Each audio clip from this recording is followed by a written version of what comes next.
ایک ٹہنی منگوائی، اسے 2 حصوں میں تقسیم کیا اور اس کے 2 حصے کر کے ایک قبر کے ایک حصہ گاڑ دیا اور دوسری قبر کو دوسرا حصہ گاڑ کر میرے آقا کریم صلی اللہ تعالیٰ علیہ وآلہ وسلم نے فرمایا جب تک یہ تر رہیں گی اتنی دیر تک ان قبر والوں پر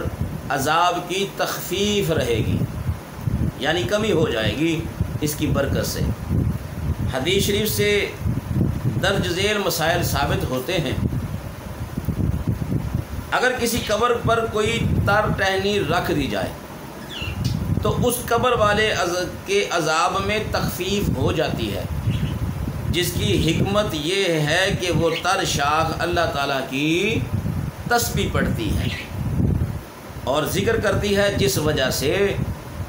عذاب میں تخفیف ہو جاتی ہے۔ تو اس سے ثابت ہوا کہ قبروں پر تازہ پھول اور ہری پتیاں ڈالنا یا رکھنا ہرگز بدعت یا شرک نہیں ہے بلکہ سنت ہے۔ بخاری شریف جلد اول میں حضرت بریدہ اسلمی کی وصیت کا ذکر ہے، جس میں آپ نے فرمایا کہ میری قبر میں 2 گیلی شاخیں ڈال دینا تاکہ میں عذاب قبر سے محفوظ رہوں۔ حضرت انس رضی اللہ تعالیٰ عنہ کے پاس ایک چھڑی تھی جس کو انہوں نے بڑی حفاظت کے ساتھ رکھا ہوا تھا۔ جب آپ کی رحلت کا وقت قریب آیا تو آپ نے وصیت فرمائی کہ یہ چھڑی میرے ساتھ قبر میں دفن کر دینا تاکہ اس کے سبب میرے درجات بلند ہوں۔ تو پتہ چلا کہ جو سبزہ دار چیز ہوتی ہے، تار چیز ہوتی ہے، وہ اللہ کا ذکر کرتی ہے اور اس ذکر کی برکت سے یہ نہ کو سمجھ لے کہ یہ چھڑی کی وجہ سے، لکڑی کی وجہ سے یہ معاملہ ہوتا ہے۔ اصل مسئلہ یہ ہے کہ وہ جو پتیاں ہوتی ہیں تر، وہ اللہ کا ذکر کرتی ہیں اور اس ذکر کی وجہ سے یہ قبر کی عذاب میں تخفیف ہوتی ہے۔ تو دوستان محترم، علامہ خطابی رحمۃ اللہ علیہ فرماتے ہیں کہ جب سبز ٹہنیوں کی تسبیح سے میت کے عذاب میں تخفیف ہو جاتی ہے، اگر کوئی مسلمان آدمی قبر کے پاس قرآن کریم کی تلاوت کرے تو بدرجہ اولا اس سے میت کے عذاب میں تخفیف ہوگی، کیونکہ یہ بات ظاہر ہے کہ قرآن کریم برکت اور فضیلت میں شاخوں اور ٹہنیوں کی تسبیحات سے کہیں زیادہ بڑھ چڑھ کر ہے۔ وہ تو تسبیح پڑھتے ہیں، پتیاں پڑھتی ہیں، پھول پڑھتے ہیں، جو تر چیز ہے وہ تسبیح پڑھتی ہیں، تو جو قرآن کریم ہی قبر پہ کھڑا ہو کے پڑھے تو ان تسبیحات سے بڑھ چڑھ کر یہ قرآن کریم پڑھنا بہتر ہے۔ عمدۃ القاری میں فرمایا مزارات پر پھول چڑھانا اور سنگریزے رکھنے اور پانی چھڑکنے میں یہ حدیث پاک اصل ہے، کیونکہ اللہ تعالیٰ فرماتا ہے وَإِن مِّن شَيْءٍ إِلَّا يُسَبِّحُ بِحَمْدِهِ، کہ کوئی چیز بھی ایسی نہیں مگر وہ اللہ تعالیٰ کی تسبیح بیان کرتی ہے، لہٰذا سنگریزے بھی اللہ تعالیٰ کی تسبیح پڑھتے ہیں، یعنی کائنات کی ہر چیز اللہ تبارک و تعالیٰ کی تسبیح کرتے ہیں۔ حضرت امام اعظم ابو حنیفہ اور امام احمد بن حنبل رضی اللہ تعالیٰ عنہما کا بھی یہی مسلک ہے۔ قرآن مجید کی تلاوت کا اجر و ثواب میت کو پہنچتا ہے، اس سلسلے میں بکثرت احادیث وارد ہیں۔ تو دوستان محترم، حضرت سیدنا علی المرتضیٰ کرم اللہ وجہ کریم سے روایت ہے کہ جو کوئی قبرستان میں سے گزرے اور 11 مرتبہ سورہ اخلاص شریف پڑھے اور اس پڑھ کر اس کا ثواب مدفون جو ہیں ان کی روا کو پیش کرتا ہے تو تمام مردوں کی تعداد کے مطابق انہیں ثواب عطا فرماتا ہے، اور یہ عمل کرنے والا بھی ثواب و اجر سے محروم نہیں رہتا، بلکہ اسے بھی انہی کی تعداد کے برابر ثواب دیا جاتا ہے۔ تو حدیث شریف میں صرف 2 گناہوں کا ذکر ہے، پیشاب کے قطروں سے نہ بچنا اور چغل خوری کرنا۔ تو عذاب قبر میں مبتلا ہونے کے لیے صرف ان 2 گناہوں کی تخصیص نہیں ہے، بلکہ ہر قسم کے نجاست، گوبر، پخانہ، خون وغیرہ نجاستوں سے بھی پرہیز نہ کرنا عذاب قبر کا سبب بن سکتے ہیں۔ لہذا مسلمانوں کو گناہ کبیرہ کی تمام قسموں سے اجتناب اور پرہیز کرنا لازم ہے۔ دوستان محترم، حضور علیہ الصلوۃ والسلام دا ارشاد گرامی آپ کا ہے، آپ فرماتے ہیں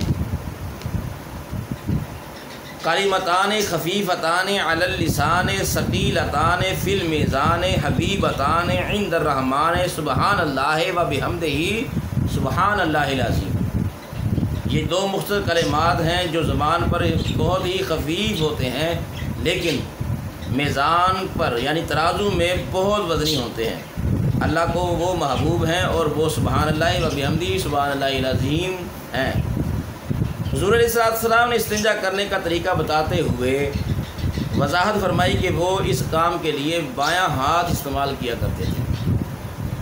حضرت اماں عائشہ صدیقہ رضی اللہ تعالیٰ عنہا روایت کرتی ہیں،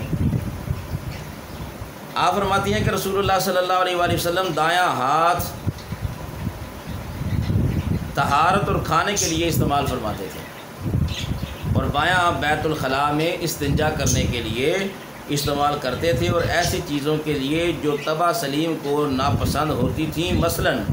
ناف صاف کرنا، اور جب آپ پخانہ سے فارغ ہوتے تو ہاتھ دھونے سے پہلے مٹی پر ہاتھ خوب رگڑ لیتے تھے۔ حضرت ابو ہریرہ رضی اللہ تعالیٰ عنہ جب نبی کریم صلی اللہ علیہ وسلم روایت کرتے ہیں کہ نبی کریم صلی اللہ علیہ وسلم وضو فرماتے تو سب سے پہلے استنجا کرتے اور ہاتھ کو زمین پر ملتے تھے۔ آپ خود اندازہ لگا سکتے ہیں کہ اسلام کس طرح نفاست اور نظافت اور طہارت کی سختی سے تاکید فرماتا ہے۔ حضور علیہ السلام نے ہر بات میں اپنی امت کی آسانی کا خیال رکھا اور اس پر شفقت فرمائی، اس لیے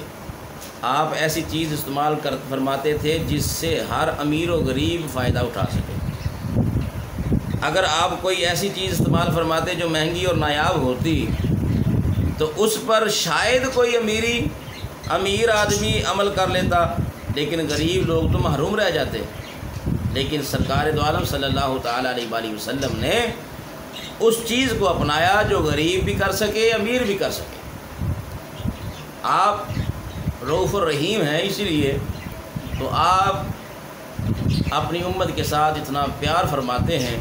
اتنی محبت فرماتے ہیں کہ سب کے لیے آسانی پیدا فرمائی۔ فرمایا جب انسان قضائے حاجت سے استنجا سے فارغ ہو جائے تو لیٹرین اور غسل خانہ سے باہر نکلنے لگے تو اس وقت دایاں پاؤں پہلے باہر نکالے اور یہ دعا پڑھے، الحمدللہ الذی اذھب عنی الاذی وعافانی، الحمدللہ الذی اذھب عنی العذا وعافانی۔ یہ دعا یاد ہونی چاہیے۔ میں بار بار اس لیے پڑھ رہا ہوں کہ میرے مسلمان بھائیوں کو یہ دعا یاد ہو جائے، الحمدللہ الذی اذھب عنی العذا وعافانی۔ سب تعریف اس ذات پاک کے لیے ہے جس نے مجھ سے ناپسندیدہ چیز دور فرمائی اور اس سے مجھے نجات دی۔ استنجا سے فارغ کے بعد انسان اچھے طریقے سے وضو کرے، اس کے تمام ارکان، فرائض، سنن اور آداب کا خیال رکھے۔ تو جو آدمی اس طرح وضو کرتا ہے اللہ تعالیٰ اس کے تمام صغیرہ گناہوں کو معاف فرما دیتا ہے۔ جیسے حضور علیہ الصلوۃ والسلام نے فرمایا، بندہ مومن جب وضو کرتا ہے اور اپنا چہرہ دھوتا ہے تو پانی کے قطروں کے ساتھ اس کی تمام خطائیں معاف ہو جاتی ہیں جو اس نے آنکھوں سے دیکھی ہوتی ہیں۔ جب وہ ہاتھ دھوتا ہے تو پانی کے آخری قطرہ کے ساتھ اس کے تمام گناہ دھل جاتے ہیں، صاف ہو جاتے ہیں۔ جب وہ ہاتھ دھوتا ہے تو پانی کے آخری قطرے سے تمام گناہ دھل جاتے ہیں جو اس نے ہاتھوں کے ساتھ کیے ہوتے ہیں، حتیٰ کہ وضو کے مکمل کرنے کے بعد وہ گناہوں سے پاک صاف ہو جاتا ہے۔ وضو کے فوائد کے بیان کرتے ہوئے حضرت ابو ہریرہ رضی اللہ تعالیٰ عنہ روایت کرتے ہیں کہ حضور علیہ الصلوۃ کا ایک ارشاد گرامی روایت کرتے ہیں کہ آپ صلی اللہ تعالیٰ علیہ وسلم نے فرمایا، میری امت قیامت کے روز اس حال میں اٹھائی جائے گی کہ اس کے وضو والے اعضاء جو ہیں وہ آسمان کے سورج کی طرح چمک رہے ہوں گے۔ پس جو تم میں سے اپنی چمک کو زیادہ کرنا چاہے تو وہ کر لے، یعنی اپنے ان اعضاء کو دھونے میں مبالغہ کرے۔ اسی وجہ سے حضرت ابو ہریرہ رضی اللہ تعالیٰ عنہ جب ہاتھ دھوتے تو اپنی بغلوں تک دھوتے، پاؤں دھوتے تو گھٹنوں تک دھوتے۔ تو پوچھا گیا کہ یہ آپ عمل اس لیے کرتے ہو، یہ کیوں کرتے ہو کہ اپنے ہاتھ دھوتے ہو تو بغلوں تک، پاؤں دھوتے ہو تو گھٹنوں تک؟ تو حضرت ابو ہریرہ رضی اللہ تعالیٰ عنہ نے ارشاد فرمایا کہ نبی کریم صلی اللہ تعالیٰ علیہ وآلہ وسلم نے فرمایا کرتے تھے کہ قیامت کے دن میری امت کے وہ اعضاء جو وضو کے کرتے ہوں گے، وضو سے دھویا ہوگا، وہ وضو کرتے تھے تو آقا علیہ السلام نے فرمایا ان کے وہ اعضاء سفید ہوں گے اور چمک رہے ہوں گے، اور اسی سفیدی اور چمک کی وجہ سے میں ان کو میدان محشر میں تمام لوگوں کے درمیان میں سے پہچان لوں گا۔ تو آپ فرماتے ہیں اسی لیے میں اپنے اعضاء کو چمکانے کے لیے یہ عمل کرتا ہوں۔ ابو امامہ روایت کرتے ہیں کہ حضور علیہ السلام نے فرمایا جب کوئی مسلمان وضو کرتا ہے تو اس کے کان، آنکھ، ہاتھ، پاؤں کے گناہ دھل جاتے ہیں، تو جب وہ بیٹھتا ہے تو اس کی گناہوں سے بخشش ہو چکی ہوتی ہے۔ ابو سعید خدری رضی اللہ تعالیٰ عنہ فرماتے ہیں رسول اللہ صلی اللہ تعالیٰ علیہ وآلہ وسلم نے ارشاد فرمایا کہ کیا میں تمہاری ایسے کام کی طرف رہنمائی نہ فرماؤں جس کی وجہ سے اللہ تعالیٰ گناہوں کو معاف فرما دیتا ہے اور نیکیوں میں اضافہ کر دیتا ہے؟ تو صحابہ نے عرض کی یا رسول اللہ صلی اللہ علیہ وسلم ضرور بتائیے۔ تو آقا علیہ السلام نے فرمایا کہ تکلیف دہ حالات میں مکمل وضو کرو اور مساجد کی طرف زیادہ قدم چلنا یہ بہتر ہے۔ دوستان محترم پھر فرمایا وضو کے بعد پڑھے اشہد ان لا الہ الا اللہ وحدہ لا شریک لہ واشہد ان محمدا عبدہ ورسولہ۔ تو جو وضو کرے اور اچھی طرح وضو کرے پھر یہ کلمہ شریف پڑھے تو فرمایا اس کے لیے جنت کے 8 دروازے کھل جاتے ہیں، جس سے چاہے وہ جنت میں داخل ہو جائے۔ ان تمام روایات و واقعات سے ثابت ہوا کہ ظاہری طہارت و نظافت باطنی طہارت و نظافت کا باعث بنتی ہیں، یعنی ظاہری اگر پاکیزگی ہوگی تو باطنی خود بخود ہو جائے گی۔ تو فرمایا اور جو آدمی مذکورہ بالا طریقوں کے مطابق جو میں نے عرض کیے ہیں ان کے مطابق اگر پاکیزگی حاصل کرتا ہے تو اس کے گناہ معاف ہو جاتے ہیں اور وہ اپنے مقصد حیات کو پانے میں کامیاب ہو جاتا ہے۔ اللہ تعالیٰ کی بارگاہ میں دلی دعا ہے کہ وہ ہمیں ظاہری اور باطنی ہر قسم کی علائشوں اور گناہوں سے پاک فرما دے اور ہمیں توفیق عطا فرمائے کہ ہم